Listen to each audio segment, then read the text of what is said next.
Olá, queridos.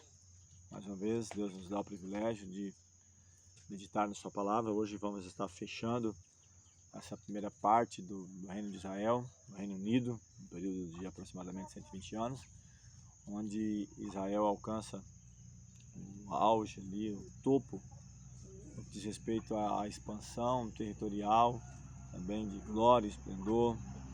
A princípio, Davi com suas conquistas militares, depois Salomão, toda a sua sabedoria, Deus havia lhe dado poder e fama, e coloca Israel em uma posição que poderia ter honrado muito mais ao Eterno. Mas justamente nesse ponto mais alto começa também o declínio de Israel.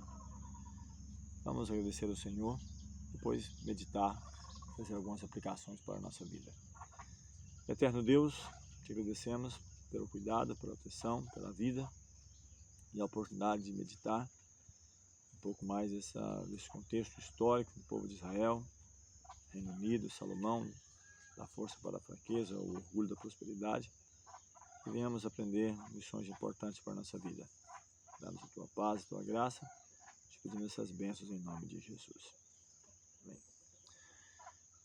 Vamos lá então, diz o texto aqui, que naquela mesma noite Deus apareceu a Salomão e disse-lhe: pede o que queres que eu te dê.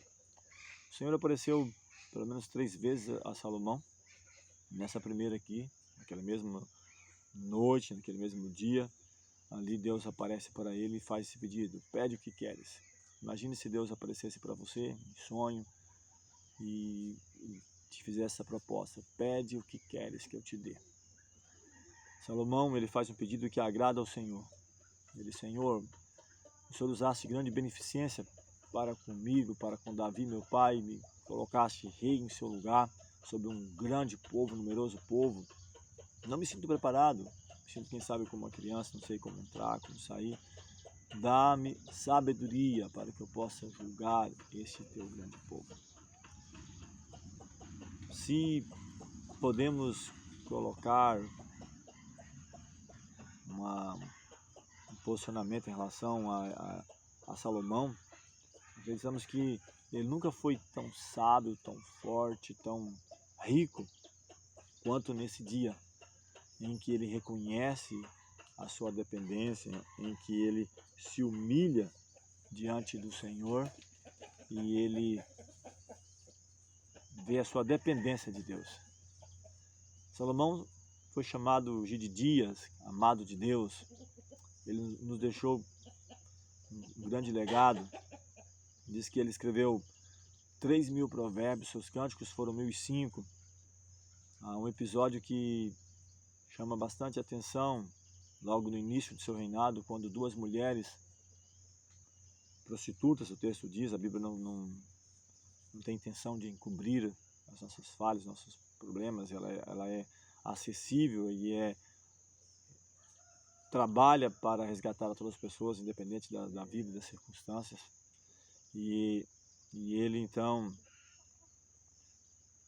onde cada uma delas alegava ser a mãe da criança viva, ele, com sabedoria que Deus havia lhe concedido, ele devolve o filho para a mãe verdadeira. Isso chama a atenção de Israel de um modo diferente do que chamou a atenção de Davi. Davi em grandes conquistas militares, e Salomão pela habilidade e sabedoria de resolver situações adversas. Claro, Davi também provavelmente tivesse essa sabedoria, claro, não em grande escala, porque diz o texto bíblico que Salomão, Deus deu para ele muitíssimo conhecimento, entendimento, largueza de coração, como a areia que está na praia do mar. Diz que ele era mais sábio do que todos do Oriente, menciona alguns nomes, até mesmo dos egípcios. Está registrado em 1 Reis 4, 29 a 33, você pode ver com mais detalhes sobre isso. Então foi de maneira abundante, assim como Deus deu força tremenda a Salomão, a Sansão, agora em grande sabedoria como a areia do mar, a Salomão, e em muitos aspectos. A gente tem falado muitas vezes sobre isso, que os verdadeiros heróis não está em Hollywood, mas está no contexto bíblico, onde você pode encontrar um menino que derruba o gigante, o homem mais forte, o homem mais sábio, o mais paciente. Então está ali, pessoas de carne mesmo, ser humano, que com suas fraquezas, debilidades, consegue vencer. Nos dias de Salomão, diz o texto bíblico que Israel habitava seguro, não tinha tantas mais conquistas militares. Davi havia cercado Salomão de tudo aquilo que ele necessitava no sentido de dar seguimento. Foi uma transição tranquila, apesar de ter Davi e Salomão enfrentado dificuldades com Adonias, com Absalão, que tentaram tomar o reino, mas pelo menos da parte daquilo que Deus queria e daquilo que o rei tentava fazer, foi tranquilo, era isso mesmo, era que Salomão reinasse. E Salomão, ele diz o texto aqui que cada um habitava seguro, porque dominava sobre tudo quanto havia da banda de cá do rio, de Tífis até Gaza, todos os reis do lado de cá do rio, havia paz em redor, cada um debaixo da sua videira, debaixo da sua figueira, desde Dan a Berseba, paz, tranquilidade. É bom por um aspecto, Salomão não teve que estar enfrentando guerras constantes, como no caso de Davi, seu pai. Ele consegue, Davi, tornar os filisteus tributários, então há uma certa tranquilidade, mas isso já começa a surgir com outros problemas também. Havia algumas orientações com respeito aos direitos, aos deveres de um rei, o que ele deveria fazer, em que ele devia se basear. Havia um escrito que orientava, deveriam escolher pessoas da própria nação, não deveria amontoar para si muito ouro, prata, riquezas, cavalos, daria uma ideia de poder, mulheres, principalmente. Nesses 3 pontos, Salomão, ele falha. Diz que ele teve muitíssimos cavalos, carros, a riqueza, diz que o ouro que vinha a ele era 666 talentos, está registrado em 1 Reis, capítulo 10, versos 14 a 15. E fez que houvesse também prata como pedras e cedro como sicômoros na planície, muitíssimo. Ele, muito mesmo. Ao vir riqueza, a princípio ele mantém ainda na humildade, mas depois ele começa o orgulho da prosperidade, e ele começa a decair, ele começa a aventurar por terrenos proibidos. Diz o texto que ele amou muitíssimas mulheres, sidônias, etéias, edomitas, moabitas, das quais o Senhor havia dito que eles não se misturassem, porque senão fariam que pervertesse o coração. Diz que ele amou muitíssimo essas mulheres, além da sua primeira esposa, que o texto diz que ela é egípcia, a filha do faraó. E Salomão, ele começa a aumentar os encargos, os tributos para o povo, para manter a corte. Apesar da corte, isso se torna um peso. A princípio as pessoas não reclamam tanto, porque havia um motivo, uma causa. Ele leva pelo menos 20 anos, quem sabe a metade do seu reinado, para construir o seu palácio, construir também o templo, que foi um dos seus legados, um grande feito, o templo de Salomão, para a adoração ao Eterno. Mas depois isso continua, e as pessoas começam a sentir. Quando a rainha de Sabá ela vem visitá-lo, ela fica admirada, ela traz diversas perguntas difíceis, e todas elas ele responde. Ela fala: não me falaram a metade daquilo que meus olhos estão vendo. Ela se admira até mesmo do assentado dos seus servos.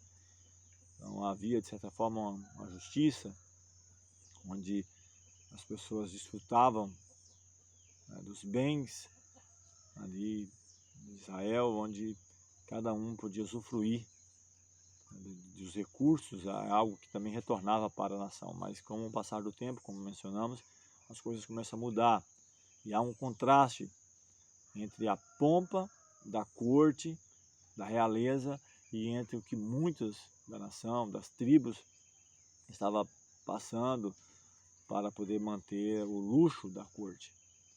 E começa a haver então agora um questionamento, uma insatisfação, e Salomão ele não não leva muito a sério isso.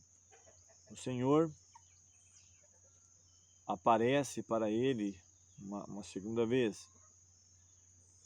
Diz que no tempo da velhice, Salomão, ele é pervertido o seu coração, né? Ele anda em seguimento de outros deuses. Aqui ele fala alguns nomes, 1 Reis capítulo 11, versículos 4 a 6. Não foi fiel como o coração de seu pai, ele anda em seguimento de Astarote, deusa dos Sidônios, a Milca, abominação dos Amonitas, e ele faz o que era mal aos olhos do Senhor.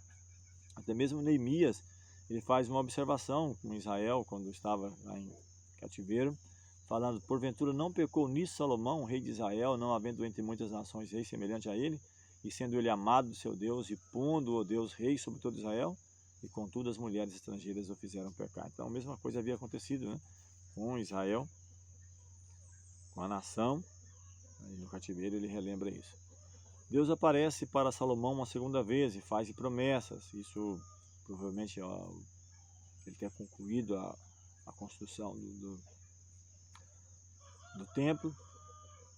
Está registrado em 2 Crônicas 7, versículos 11 a 14, onde diz o seguinte: assim Salomão acabou a casa do Senhor e a casa do rei, e tudo quanto Salomão intentou fazer na casa do Senhor e na sua casa prosperamente o efetuou. E o Senhor apareceu de noite a Salomão e disse-lhe: ouvi a tua oração e escolhi para mim este lugar, para a casa de sacrifício. Se eu fechar os céus e não houver chuva, ou se ordenar aos gafanhotos que consuma a terra, ou se enviar a peste entre o meu povo, e se o meu povo, que se chama pelo meu nome, se humilhar e orar e buscar a minha face e se converter dos seus maus caminhos, então eu os ouvirei dos céus e perdoarei os seus pecados e sararei a sua terra.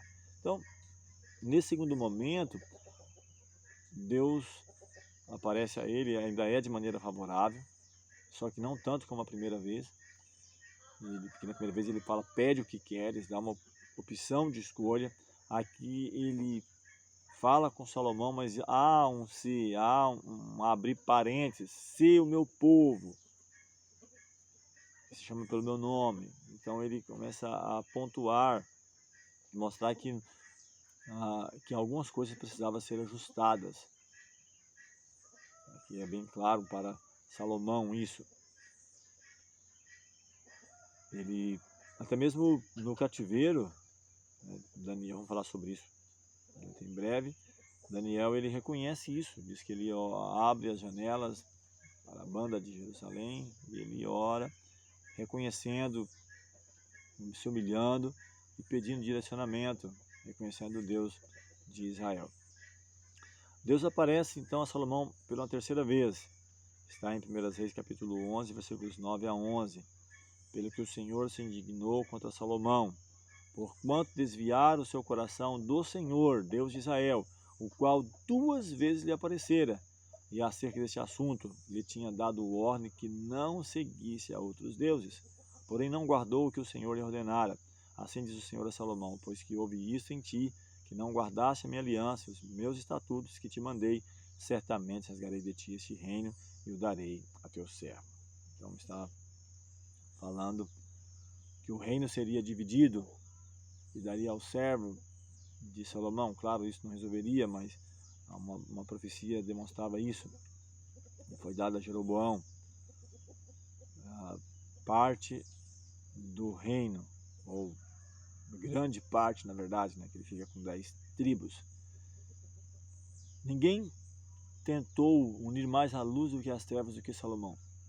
Apesar de ter tido abundantemente sabedoria, fama, glória, ele então vai perdendo a sua confiança, quem sabe, no Deus eterno, e confiando mais na sua sabedoria, pensando que pela sua sabedoria, quem sabe aquelas mulheres que ele se ajuntou em amor, aqueles contratos políticos,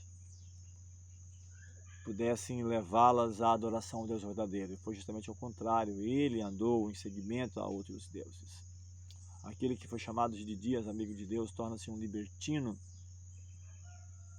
Ele, levado a prazeres sensuais, mas felizmente ele consegue ser restaurado. O livro de Eclesiastes demonstra isso, lá onde ele escreve, quem sabe já na sua velhice, ele que nos primeiros anos de sua vida demonstra fidelidade a Deus, temor ao Senhor, mas nos seus dias finais ele se afasta do Senhor, mas consegue ainda ser restaurado. Ele escreve: vaidade, vaidades, tudo é vaidade. Que vantagem tem um homem no seu trabalho que faz debaixo do sol? Geração vai, geração vem, mas a terra pela sempre permanece.